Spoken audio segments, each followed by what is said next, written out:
estamos con Miguel Velardes, personaje muy interesante.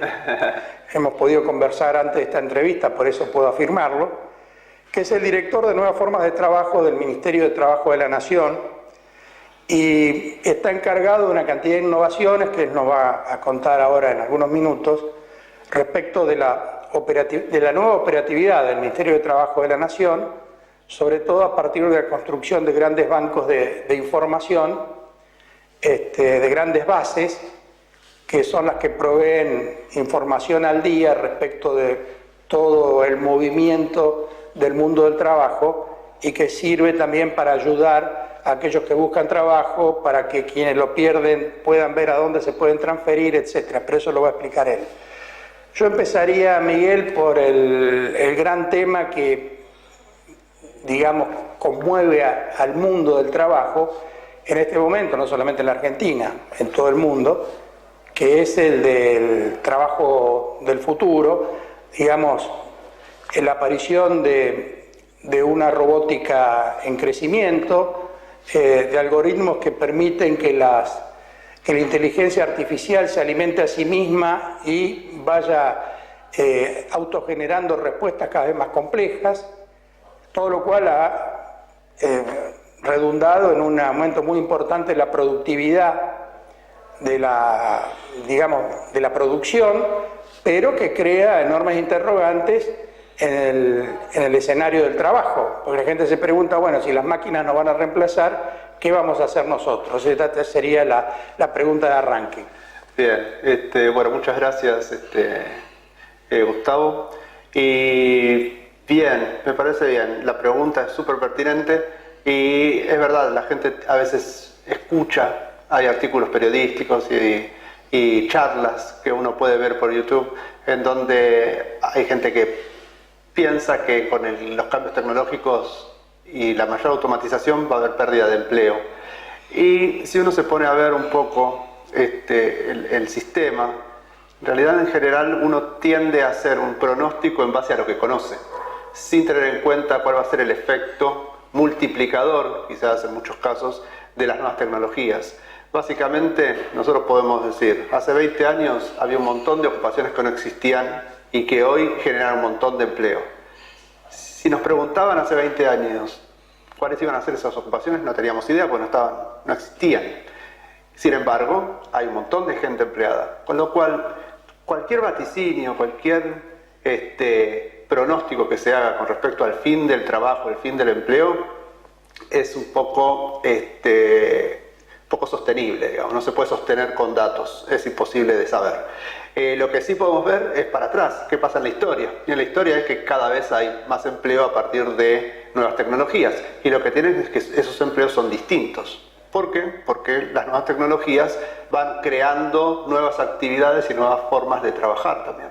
Entonces eso es lo que vemos, que en principio no se está viendo que los cambios tecnológicos tengan un impacto negativo neto, y sí se está viendo que se abren posibilidades para nuevas formas de trabajo y nuevos empleos, con lo cual la clave va a estar en detectar cuáles son esas ocupaciones y qué habilidades se requieren para poder estar ahí en esos empleos. Vos habías hecho un listadito muy rápido de nuevos empleos que hace 10 años no existían sobre el planeta.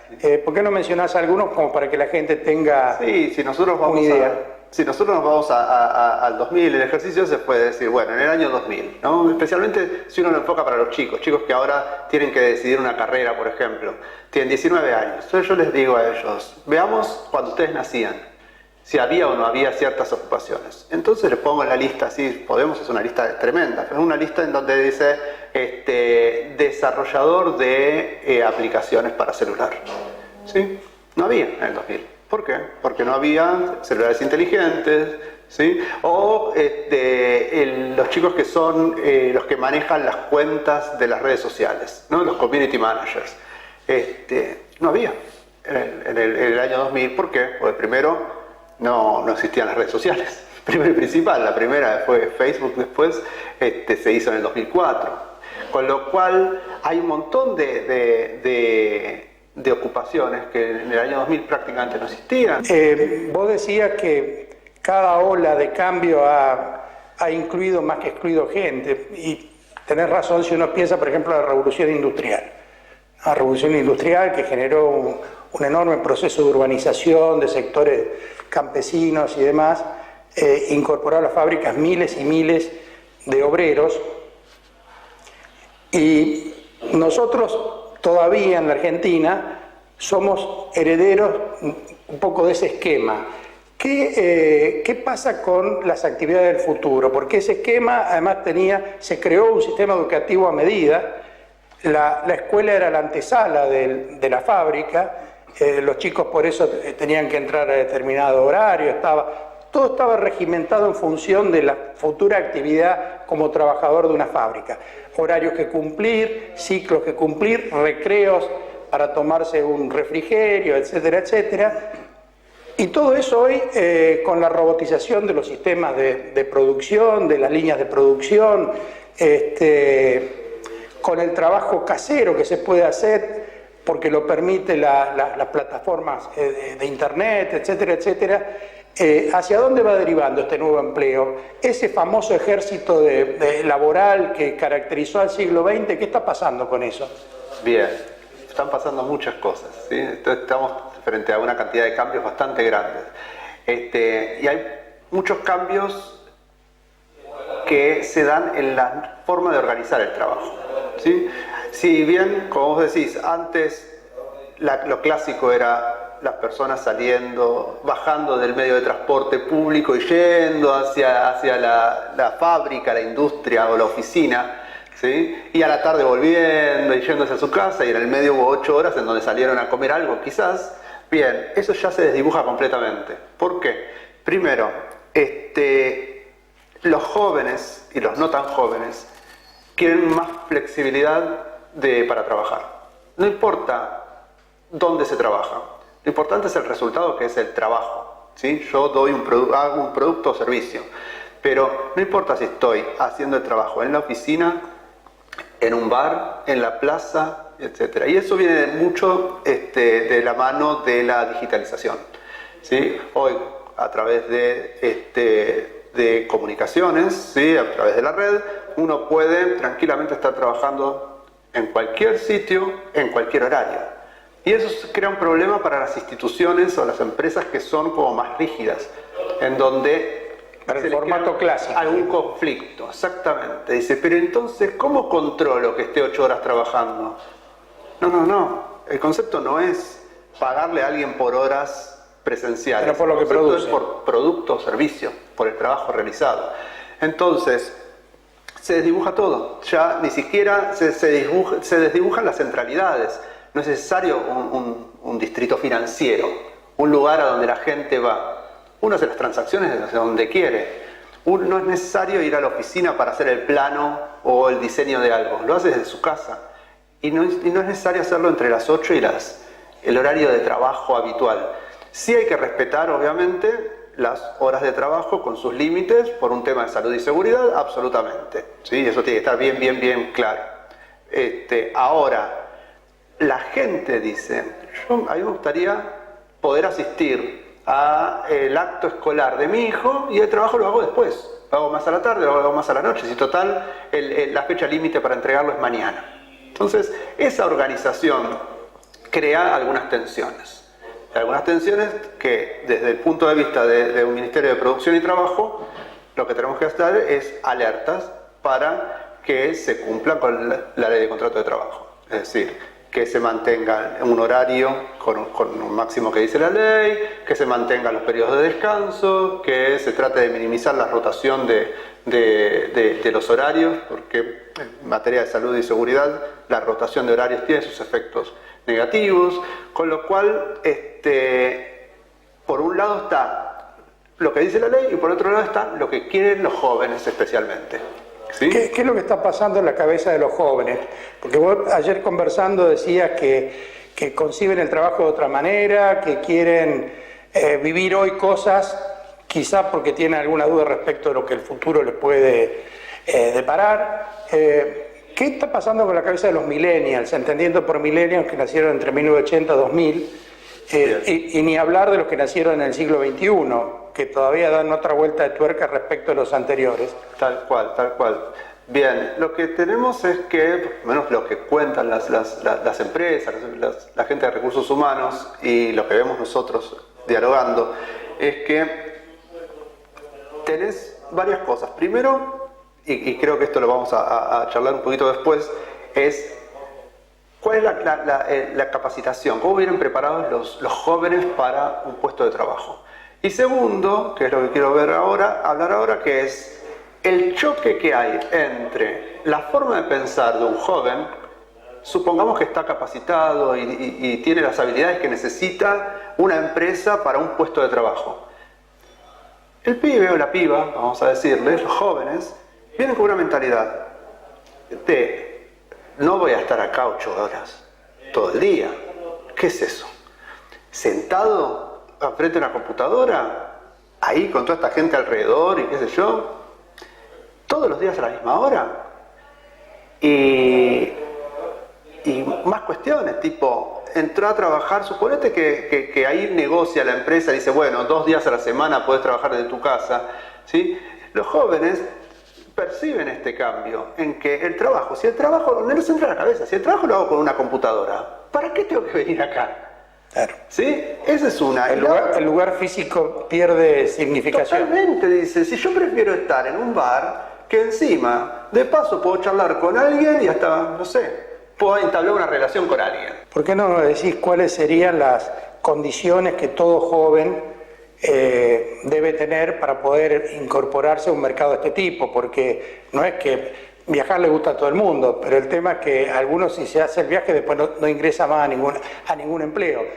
O sea, tiene que ser alguien con habilidades reconocidas, que sea realmente que sea valorizado por cualquier empresa como para poder incorporarlo. ¿Cuáles serían esas condiciones? Bien, las condiciones, más que nada, es un tema actitudinal primero, ¿sí? O sea, primero tenemos que pensar, el mundo está cambiando, el mercado laboral está cambiando, lo que tengo que pensar es, toda la vida me voy a tener que capacitar.